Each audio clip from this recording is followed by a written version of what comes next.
AI के infrastructure की बात करते हैं ना, तो असल में 3 चीजें सबसे जरूरी हैं। पहला, बड़े बड़े डेटा सेंटर्स जो एआई का दिमाग होते हैं।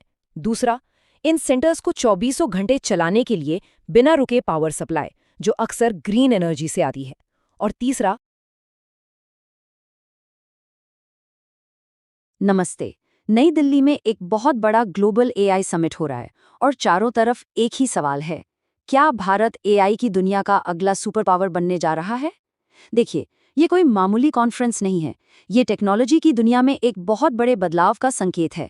चलिए इसे थोड़ा और गहराई से समझते हैं। और इस समिट के पीछे की जो सोच है वो इस एक लाइन में साफ दिखती है। ये सिर्फ एक नारा नहीं, बल्कि ये भारत की उस बड़ी एम्बिशन को दिखाता है जहां वो एआई के भविष्य पर बात करने के लिए पूरी दुनिया को एक ही मंच पर लाना चाहता है। सबसे पहले जरा इस नंबर को देखिए, 2.5 लाख से भी ज्यादा रजिस्टर्ड पार्टिसिपेंट्स। आप समझ रहे हैं, ये कोई छोटी मोटी टेक कॉन्फ्रेंस नहीं है, ये अपने आप में एक ग्लोबल इवेंट बन चुका है। इससे साफ पता चलता है कि एआई को लेकर दुनिया में कितना जबरदस्त क्रेज है। तो चलिए पहले सेक्शन में देखते हैं कि भारत कैसे एआई के ग्लोबल स्टेज पर आ गया है। फरवरी 2026 के वो 5 दिन जब नई दिल्ली एक तरह से दुनिया की एआई कैपिटल बन गई, जहां टेक्नोलॉजी के फ्यूचर को शेप दिया जा रहा था। देखिए, ये समिट कई मायनों में ऐतिहासिक है। पहली बात, ये ग्लोबल साउथ में होने वाला पहला इतना बड़ा एआई इवेंट है। दूसरी, 45 से ज्यादा देशों के लोग यहाँ आए हैं। और सिर्फ यही नहीं, माइक्रोसॉफ्ट, गूगल से लेकर ओपन एआई तक टेक्नोलॉजी का हर बड़ा नाम यहाँ मौजूद है, जो बताता है कि ये चर्चा कितनी सीरियस है। तो ये समिट सिर्फ एक बड़ा इवेंट नहीं है, नहीं, इसके पीछे भारत की एक बहुत सोची समझी स्ट्रैटेजी है। तो चलिए सेक्शन 2 में भारत के इसी मेन गेम प्लान को समझते हैं, जिसे नाम दिया गया है सॉवरेन एआई। तो आखिर ये सॉवरेन एआई है क्या चीज? अगर बिल्कुल आसान भाषा में समझें तो इसका मतलब है टेक्नोलॉजिकल आत्मनिर्भरता।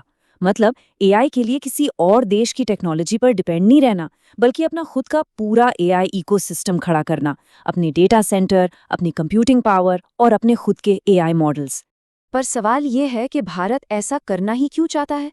क्योंकि सच तो ये है कि दुनिया में एक एआई डिवाइड है, एक डिजिटल खाई। जो डेवलप्ड देश हैं वो डेवलपिंग देशों के मुकाबले एआई का लगभग डबल इस्तेमाल कर रहे हैं, और भारत इसी गैप को भरने की कोशिश कर रहा है।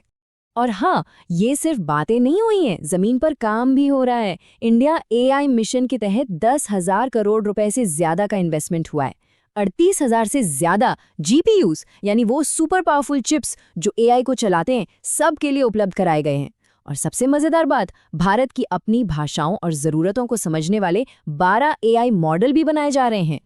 अच्छा, तो ये तो हुई सॉफ्टवेयर और मॉडल्स की बात, पर असली खेल तो जमीन पर है। इस स्ट्रैटेजी को हकीकत में बदलने के लिए एक पूरी की पूरी इकोनॉमी बनानी होगी। तो सेक्शन 3 में हम इसी नए एआई गोल्ड रश के कुदाल और फावड़े, यानी इसके इंफ्रास्ट्रक्चर पर नजर डालते हैं। ये पिक एंड शवल या कुदाल और फावड़ा वाली बात बहुत इंटरेस्टिंग है।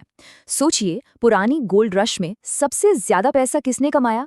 सोना खोजने वालों ने नहीं, बल्कि उन्हें कुदाल और फावड़े बेचने वालों ने। बिल्कुल उसी तरह भारत अब सिर्फ एआई का यूजर नहीं बनना चाहता, बल्कि वो पूरा इंफ्रास्ट्रक्चर बना रहा है जिस पर एआई चलेगा। और जब हम एआई के इंफ्रास्ट्रक्चर की बात करते हैं ना, तो असल में 3 चीजें सबसे जरूरी हैं। पहला, बड़े बड़े डेटा सेंटर्स जो एआई का दिमाग होते हैं। दूसरा, इन सेंटर्स को 24 घंटे चलाने के लिए बिना रुके पावर सप्लाई, जो अक्सर ग्रीन एनर्जी से आती है। और तीसरा, कूलिंग सिस्टम, क्योंकि ये एआई चिप्स इतनी गर्मी पैदा करते हैं कि उन्हें ठंडा रखना अपने आप में एक बहुत बड़ा चैलेंज है। अब जाहिर है, जब सरकार इतना बड़ा दाव लगा रही हो तो मार्केट का ध्यान तो जाएगा ही। तो सेक्शन 4 में देखते हैं कि मार्केट एनालिस्ट इस बड़े बदलाव को कैसे देख रहे हैं और उनकी नज़र किन सेक्टर्स पर टिकी हुई है। लेकिन आगे बढ़ने से पहले एक ज़रूरी बात साफ कर दें, हम कोई सेबी रजिस्टर्ड एडवाइज़र नहीं हैं।